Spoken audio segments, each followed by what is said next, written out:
Friends, मैं नीरज पांडे, आप देख रहे हैं YouTube channel Neeraj with math GS. आज मैं एक नया सेशन लेके आया हूँ कि एक नौकर से आईआरएस से फिर समाज सेवक बने और समाज सेवक से फिर एक राजनीतिज्ञ बन गए, ऐसे व्यक्तित्व रखने वाले व्यक्ति का आज मैं चर्चा करूंगा। आप सभी उनके बारे में जानते हैं, चूँकि लोकपाल बिल में उन्होंने अहम भूमिका निभाई थी। अन्ना हजारे के साथ आंदोलन में वो बहुत बड़ा बढ़ चढ़ के योगदान दिए थे और ये जो आपका सूचना अधिकार है वो भी उन्हीं के तहत लाया गया था। वो उसमें बहुत अथक प्रयास किए थे। शायद अब आप समझ चुके होंगे वो मैं चर्चा किस व्यक्ति की बात कर रहा हूं। आप सभी जानते हैं कि वर्तमान और पूर्व दिल्ली के सीएम अरविंद केजरीवाल की मैं चर्चा कर रहा हूं, जिन्होंने अथक परिश्रम करके सूचना अधिनियम को लाया और संपूर्ण समाज में, संपूर्ण भारत में उसको प्रसारित करने का कार्य किया। अब हम आज पहले इनके गुणों पे चर्चा कर लेते हैं, फिर इनके द्वारा की गई कुछ राजनीतिक ऐसी टिप्पणियां जिस पर विवादास्पद बयान इन्होंने दिए हैं उस पर भी मैं चर्चा करूंगा। प्लीज़ वीडियो पर बने रहिए, वीडियो को स्किप मत कीजिएगा। संपूर्ण जानकारी के लिए यदि पहली बार विजिट कर रहे हैं तो चैनल को सब्सक्राइब कीजिएगा, वीडियो को लाइक और शेयर जरूर कीजिएगा।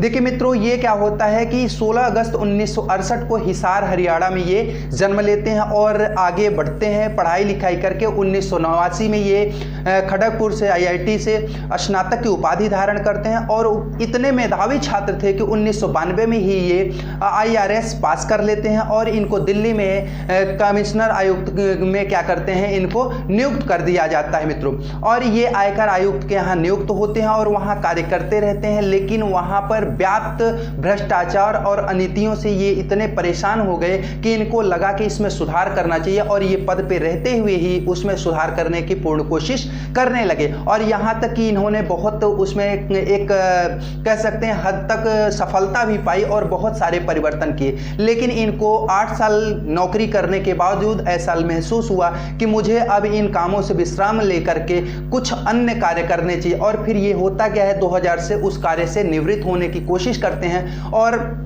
समाज सेवा में लग जाते हैं और समाज सेवा में तमाम प्रकार के जितने भ्रष्टाचार थे उन भ्रष्टाचारों को दूर करने के लिए कोशिश करने लगते हैं। और ये 2000 में जब ये काम से विश्राम लेते हैं तो दिल्ली आधारित एक नागरिक आंदोलन परिवर्तन की स्थापना करते हैं और वहाँ पर जो हो रहे थे भ्रष्टाचार, अनीति, उन सबको दूर करने के लिए कोशिश करने लगते हैं। और ये सूचना अधिकार अधिनियम के लिए भी वहाँ पर बातें रखते हैं, चूँकि इनका मानना था कि ये अधिकार गरीबों का है, सबका है, सबको जानना चाहिए कहाँ कितना खर्च हुआ, कैसे हुआ, सारी जानकारी सबके पास होनी चाहिए। और हुआ क्या मित्रों कि 2001 में दिल्ली में भी ये पास भी हुआ और 2005 में संसद द्वारा ये विधिवत पारित हो गया।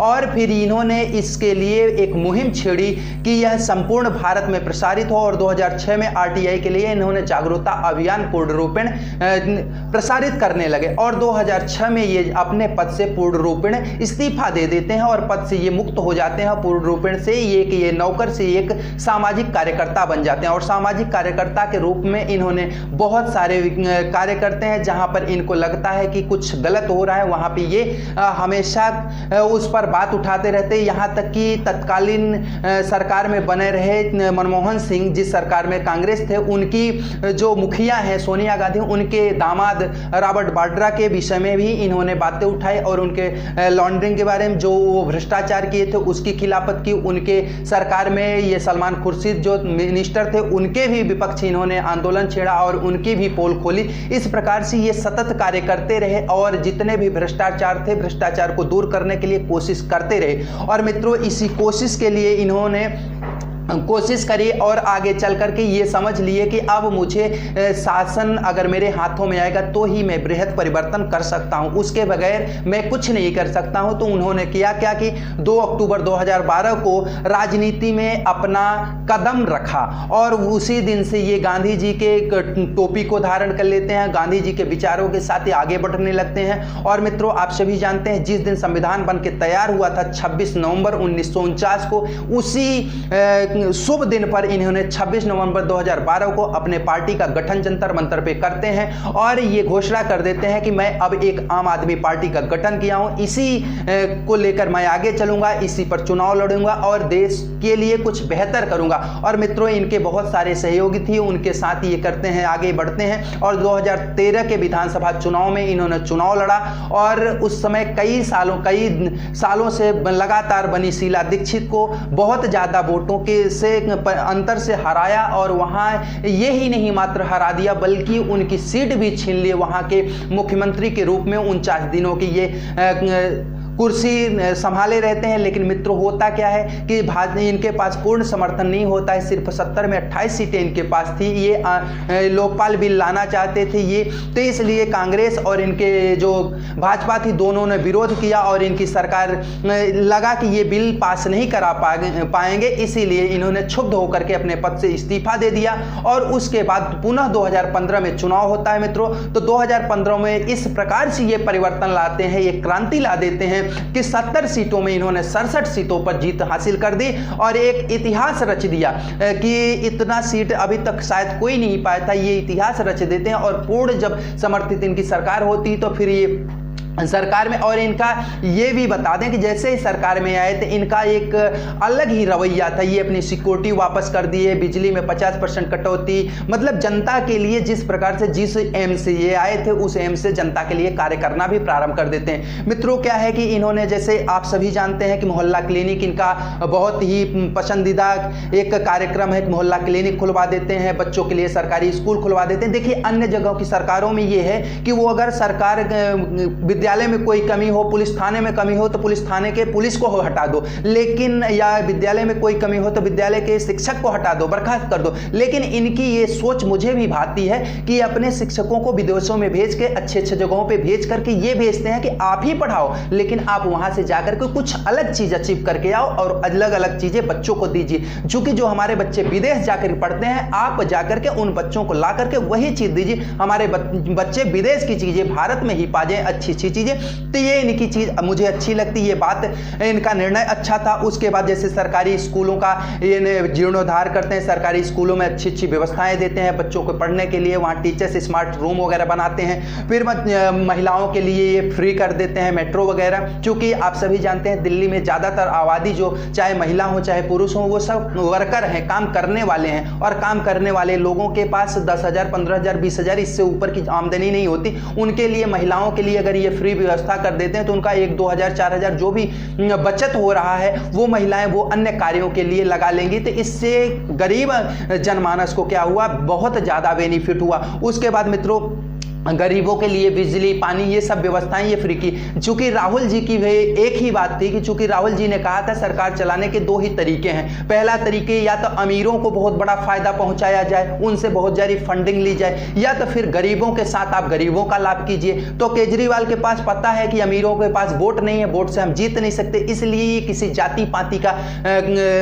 समर्थन न करके ये सीधे गरीबों को टारगेट करते हैं, गरीबों को व्यवस्थाएं दे करके उनका वोट बटोर लेते हैं और लगातार कई सालों से ये सरकार में बने हुए हैं। तो मित्रों, इस प्रकार से ये अपने करियर को आगे ले गए, एक नौकर से एक समाज सेवक बने और समाज सेवक से एक राजनीतिक और कुशल राजनीतिज्ञ बन गए। इस कुशलता के लिए इनको बहुत प्रकार के इनाम भी मिले हैं, पुरस्कार भी मिले हैं। उन पुरस्कारों में जैसे 2004 में अशोक फेलो सिविक एंगेजमेंट इनको मिला। उसके बाद 2005 में सत्येंद्र दुबे मेमोरियल अवार्ड से इनको पुरस्कृत किया गया। 2006 में उत्कृष्ट नेतृत्व के लिए रमन मैग्सेसे अवार्ड से इनको पुरस्कृत किया गया। उसके बाद मित्रों 2009 में विशिष्ट पूर्व छात्र पुरस्कार से इनको IIT खड़गपुर से, जहां से इन्होंने स्नातक उपाधि धारण की थी, वहां से इनको पुरस्कृत किया गया। और 2013 में अमेरिकी पत्रिका जो बहुत ही पॉपुलर पत्रिका है फॉरेन पॉलिसी द्वारा 2013 के 100 सर्वोच्च चिंतकों में से इनको एक माना गया। ये विशेष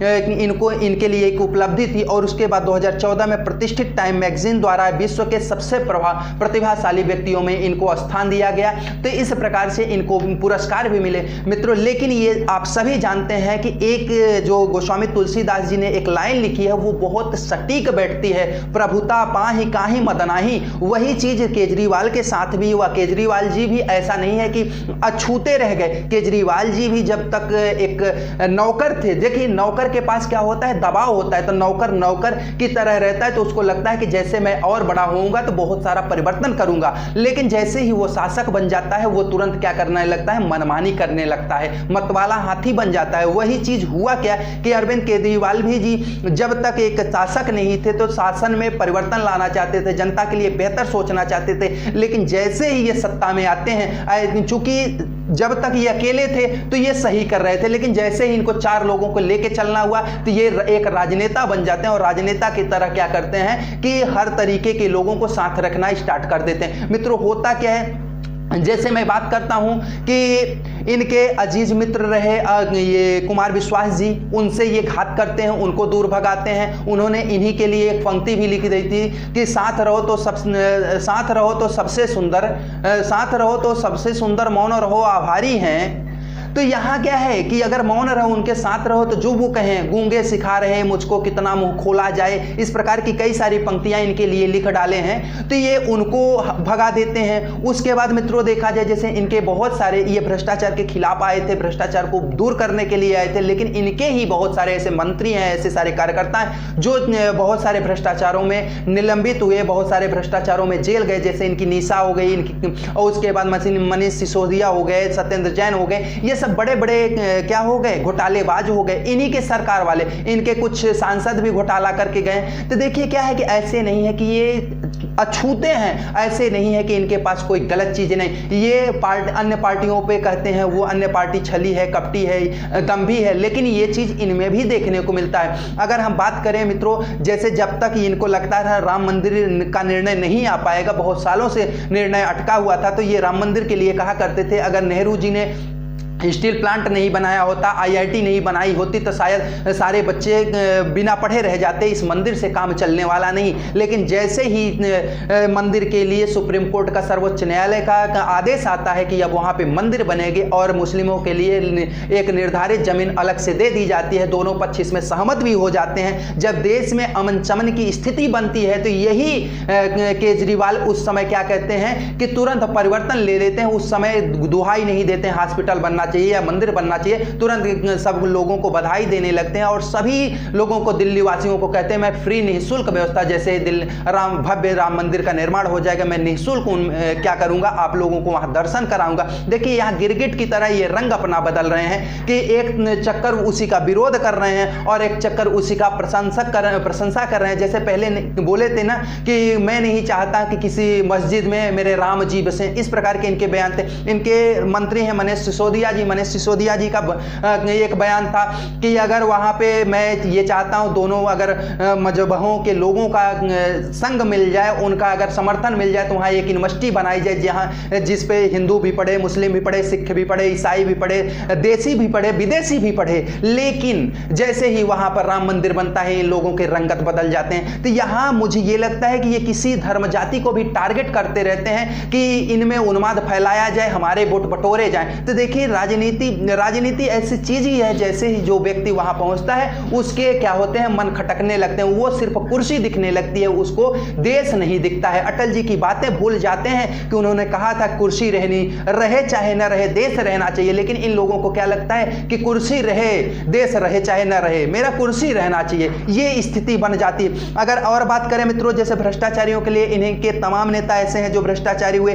कश्मीर फाइल्स जब आई उसका ये खुल करके विरोध करते हैं, बोलते हैं यूट्यूब पे डाल देना चाहिए। उसके अलावा अगर बात करें कुमार विश्वास के साथ कार्य करते हैं, उसके अलावा ये एक भविष्यवक्ता भी बन जाते हैं। जैसे टेलीविजन पे आपने देखा होगा एक शो में ये चल रहे थे कि बादल के लिए और किस किस के लिए बोल दिए थे ये अब मुख्यमंत्री नहीं बनेंगे, भाई भविष्यवाणी भी करने लगे हैं। लेकिन वही भविष्यवाणी इनके लिए गुजरात में, यूपी में सार्थक नहीं होती है कि मैं इतना सीटें लेके आऊंगा, और लेके नहीं आ पाते हैं। तो देखिए ये है कि इनकी जो अच्छाइयाँ थी इनके अंदर बहुत सारी, लेकिन जैसे ही सरकार में आए तो ऐसा नहीं है कि दूध के धुले ये भी रह गए हैं। जैसे ये कहते थे ना कि ये पाखंडी है, भाजपा है, शिवसेना है, ये है वो है, जो ये सब कर रहे हैं वही तो काम आप भी करने लगे। अगर वही काम करने लग गए तो आप कहां से दूध के धुले रह गए, कहां से आप बेहतर कार्य कर रहे हैं। आप एक समय कहते हैं कि जैसे मैं सरकार में आऊंगा मैं ये व्यवस्था करूंगा, और जैसे ही सरकार का उस समय आपके पास बहुत सारी फंडिंग थी,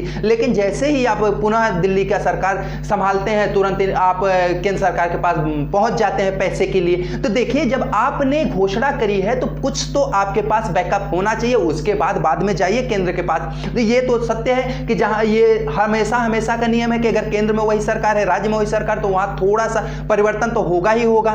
तो ये आपको भी पता था, ऐसा नहीं है कि आप अब जनता के सामने कह देंगे भाई केंद्र मुझे सपोर्ट नहीं कर रहा है तो मैं नहीं कर पाऊंगा। ये तो आपको पहले भी पता था कि केंद्र में आपकी सरकार नहीं है तो आप बेहतर नहीं कर पाएंगे, कुछ न कुछ आप में अड़चने आएंगी। लेकिन क्या था कि आप उस समय अपना वर्चस्व बनाने के लिए, सीटें जीतने के लिए आपने कुछ कह डाला, और अब जब आपको यहां लग रहा है कि मैं जनता में वो खरा नहीं उतर पा रहा हूं तो आप कुछ भी बोले जा रहे हैं। तो देखिए, ये है कि कहीं ना कहीं आप में भी कमियां हैं, आपकी पार्टी में भी कमियां हैं। आपके जैसे आपके कुछ ऐसे नेता हैं जो क्या कर रहे हैं आपको भी पता है, लेकिन आप बोल नहीं पा रहे हैं क्योंकि आपको कुर्सी प्यारी है। आप ज्यादा बोलेंगे तो आपकी कुर्सी जाएगी। तो ये किसी पार्टी विशेष को टारगेट करने की आवश्यकता नहीं है। अगर सुधार करें, जिस प्रकार से आप पिछले थे वैसे अगर बन जाए तो देखें आप दिल्ली भी बदल जाएगी, आप भी बदल जाएंगे। लेकिन सादगी में रहते हैं, अपने लिए तो एक सादगीपूर्ण एक शर्ट पैंट के अलावा आप कुछ नहीं पहनते हैं, लेकिन लग्जरियस लाइफ जीते हैं। तो ये सब चीजें अगर देखें तो कुछ परित्याग कीजिए। कुछ अगर आप परित्याग करना चाहते हैं तो देश के लिए, जनता के लिए कुछ करिए, जनता के लिए कुछ और सोचिए कि कहां से जनता का विकास हो सकता है। भ्रष्टाचारियों को दूर करिए। यहां तक कि भ्रष्टाचारी मंत्रियों को भी आप सपोर्ट करते हैं, जैसे अन्य पार्टियों के नेता अपने मंत्रियों और अपने नेताओं की समर्थन करते हैं वैसे आप भी कर रहे हैं। तो फिर आप में उनमें क्या परिवर्तन है? कुछ भी परिवर्तन नहीं है। ठीक है मित्रों, फिर मिलते हैं नए सेशन के साथ। यदि वीडियो आपको अच्छा लगेगा तो लाइक शेयर सब्सक्राइब कीजिएगा। जय हिंद, जय भारत।